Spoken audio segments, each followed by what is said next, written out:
Hey everyone, I hope you all are doing well. I am Sahejad, Kadivar, an inspiring full stack web developer. Recently, I worked on building an employee review system application as part of my backend development task. I created this application using HTML, CSS, JavaScript, Node.js, Express, MongoDB, Mongoose, and other technologies. Let me briefly explain how the employee review system works.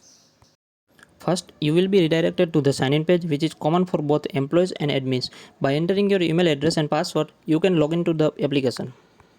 If you are not registered, you can sign up using the link below the login form. Let's take an example of an employee login. As an employee, you will have limited access to the application.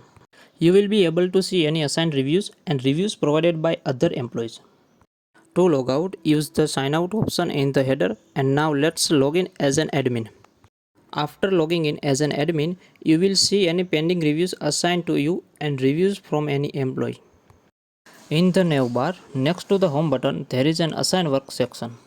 Clicking on it will take you to the assign work page where you can select the recipient and receiver from a drop-down menu. Clicking submit will assign the work and display a flash message at the top right corner. If the task is already assigned, an appropriate message will be shown. The next button in the nav bar is the employee section where you can see a list of employees.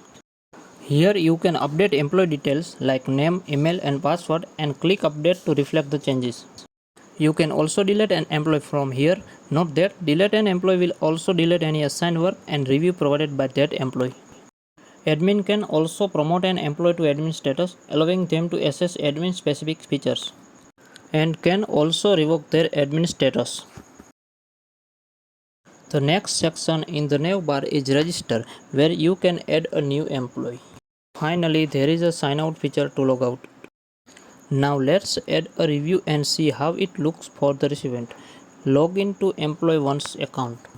Let's add a review for employee 2. Once the review is added successfully, it will no longer be in pending work. Next, log into employee 2's account to see how the review looks. You can see the review given by employee 1 on the right side. Now let me share the folder structure with you and how I manage things in this employee review system application. The folder structure follows the MVC model view controller pattern. The assets folder contains static files. Within assets, there is CSS folder containing all CSS files for the reviews. The image folder contains images. The config folder contains all configuration files like .env, Mongoose.js and passport local strategy, etc. The controllers folder contains files that act as an interface between the model and view components, handling business logic, data manipulation, and rendering the final output. Example includes home controller, review controller, and user controllers. The models folder contains schemas and models such as the user model and assign review model. The routes folder contains all the routes and controls the application flow. It is kept separate from the server file to make it more modular and easy to maintain. The views folder contains all the EJS files for the view engine. Finally, index.js is used to set up the application using Express. That's all about the project. Thank you very much.